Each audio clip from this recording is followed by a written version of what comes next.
What it do? What it is?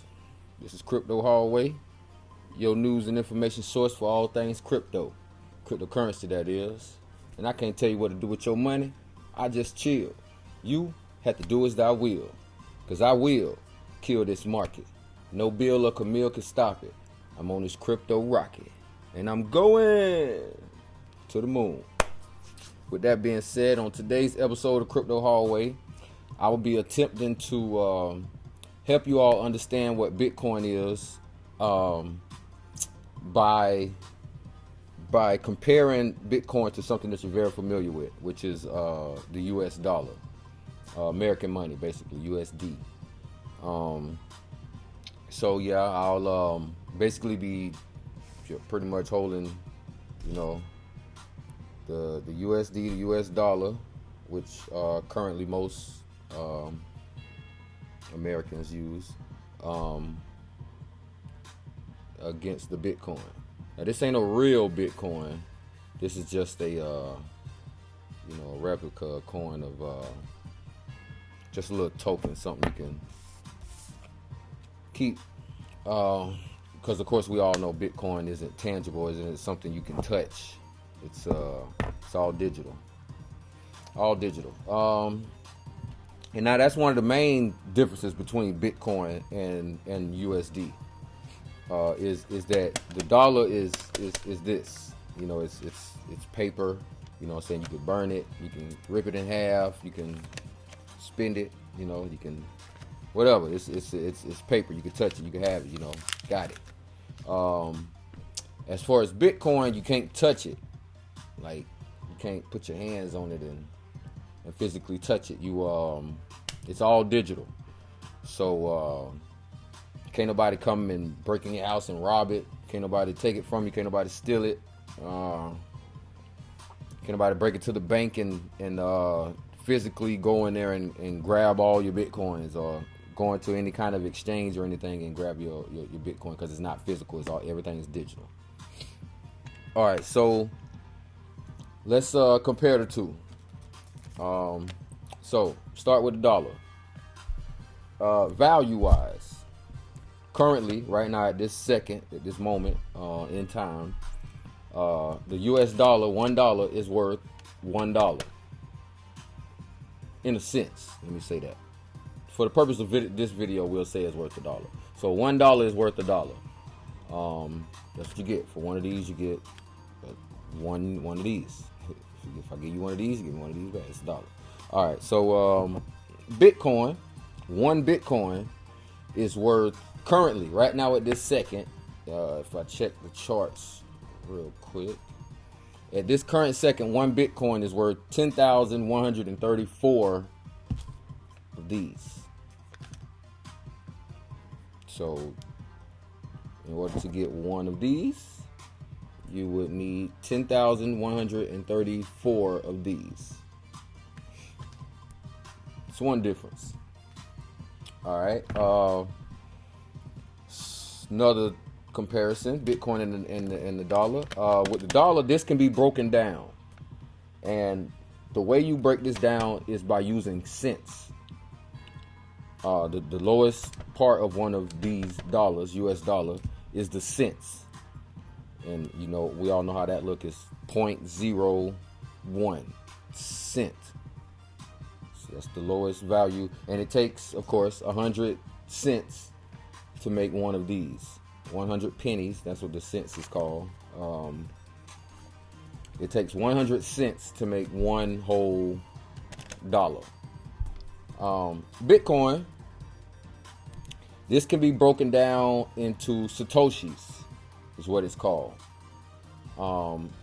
And one satoshi would be 0.0000001. That's how you would write one satoshi. That's 0.7 zeros and then a 1. So yeah, basically Bitcoin can be broken down to 8 digits behind the decimal point, and the lowest of is one satoshi. All right. And as you can imagine, it would take what would that be, like 10,000 satoshis to make one Bitcoin. I believe it's 10,000. It's either 10,000 or 100,000. Anyhow, you get the point. All right, another thing about the dollar bill, you can once you obtain the dollar bill, once you have it in your possession, you can, you have the freedom to spend it, or you can save it. I can just keep it if I want to. I don't have to spend it. I can keep it. I can, put it in my pocket, put it in my safe, put it in my bank account, put it in my shoebox. Those forms of saving, or I could spend it. I can give it to somebody as a gift. I could spend it in a store, or even buy something from somebody off the street if I wanted to. So yeah, there's many uses for the dollar bill. Yeah, you spend it or you can save it. Bitcoin, pretty much the same thing. Once you've obtained a Bitcoin, or a Bitcoin or any amount of satoshis, you can save it, you can keep it. You can keep it in your exchange where you bought it from, if they provide you with a wallet to keep it in, or you have the option of taking it and putting it in your own wallet, in what's called a cold wallet, which you can buy a wallet, sort of in a sense like a wallet that you would put your dollar bills in, and you would actually store your Bitcoins on that wallet, which you would have in your possession, and you could manage however you so choose. Or you can spend it. You can find a marketplace, or you find a marketplace online or something where they accept Bitcoin, and which there's plenty of them. Don't think that there's not options for that. There's plenty places that accept Bitcoin as a payment. Nowadays, you can pretty much buy anything you want using Bitcoin if you look in the right places. So yeah, you can either save it, spend it, you can give it to someone if you want to as a gift. Yeah, pretty much it's kind of the same thing, and not the same thing, but you can kind of do the same things with it as you would with the USD. Let's see, move on. USD. In order for you to get one of these, it has to be made, of course. And the maker of this bill, this note, it would be the Federal Reserve. That's who makes the dollar bill, the Federal Reserve. The Federal Reserve isn't a part of America.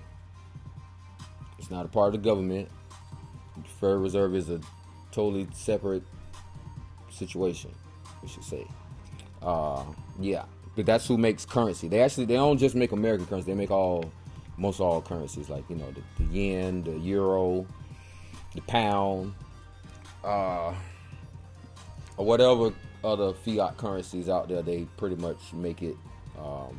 And once they've made it, once they create these notes, these dollar bills, they sell them to whatever country that they made it for. Like this is pretty much made for Americans, so they sell this to the American government for a certain price. And so America has to buy this, and that price that America buys this created dollar for creates a tax. And we all know what taxes is. And we all know who has to pay the taxes. So yeah, that's pretty much how these get into circulation. The Federal Reserve makes it with a machine, then they sell it to the U.S. government, and then that selling price is what creates a tax, and the U.S. government distributes these amongst their people, amongst their citizens. There you go, good word for it, citizens.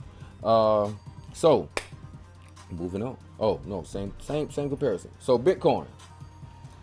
The Bitcoin is created by miners, and a miner is someone that could be me or you, or your neighbor, the person walking down the street, or anybody. Anybody could be a miner. Basically, you buy a super powerful computer that solves mathematical algorithms, and as you solve these algorithms, you get awarded with Bitcoins. And as you get awarded with the Bitcoin, the miners, as the miners get awarded with the Bitcoin, the miners sell the Bitcoin to other people like me and you. So basically, me and you create it, and me and you sell it to each other for whatever price we choose to sell it to us for. So yeah, there's nobody, there's no quote unquote Federal Reserve or no other separate company creating the currency for us. We're creating we're creating the currency, and we're setting the value on the currency. So that I guess I skipped that part. So say I'm a miner, when I get awarded the Bitcoin, I now have the choice to sell this Bitcoin that I was just awarded to whomever, to the market, to an exchange or whatever, for whatever price I choose to want to sell it to for. Like, I set the price. Yeah. There's no tax on that. Like, there's nobody to, I hope you get it. I think you get it. So yeah. Federal Reserve make it, we make it. Federal Reserve sell it to the U.S. government, we sell this to us. The government distributes this to its citizens, and that's how it becomes in circulation. We create it and put it into circulation for ourselves. There's nobody else doing it but us. So I hope you get that. So yeah, that's pretty much a. Another thing I want to add in there is that the dollar bill pretty much is like the government distributes it and puts it into play, into your hands, and it basically is being controlled by the banks though. It's basically being controlled by the banks. The banks are, keeping it, storing it, all that good stuff. And this is being controlled by the people. This is bound by a country.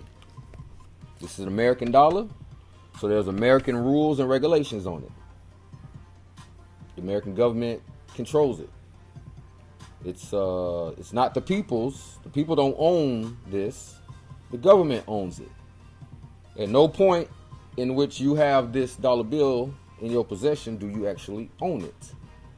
The government owns it. You're just borrowing it. You're just holding it, in a sense.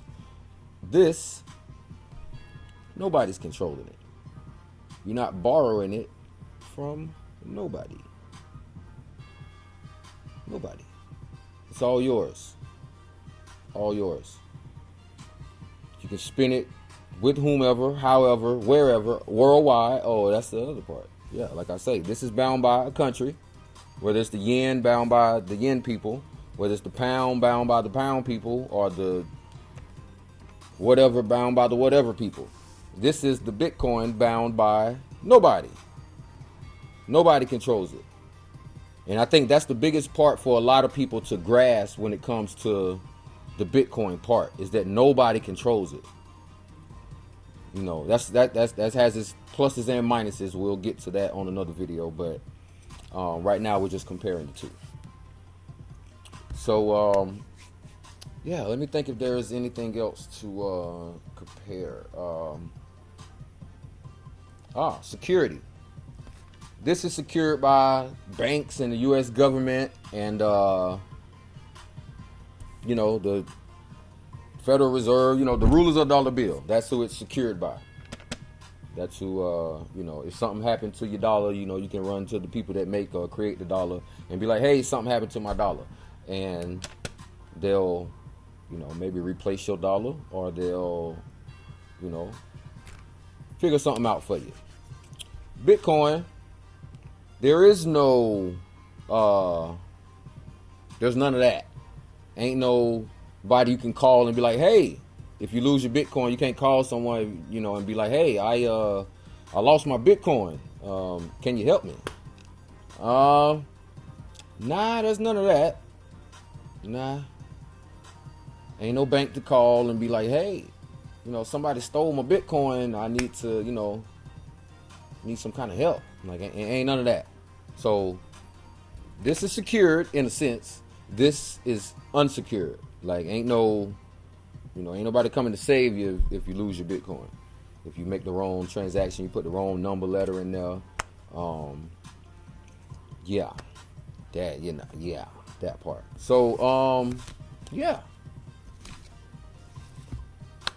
I think I've covered what I wanted to cover. And I like to say I thank you to everybody that has, came and subscribed to the page. Everybody that liked any video that I do. My last video, which was the introduction. This is actually video number 2. I love and appreciate all the support. Like, comment, share. And yeah, I'll see you guys on the next one. And my motto, let's get this crypto.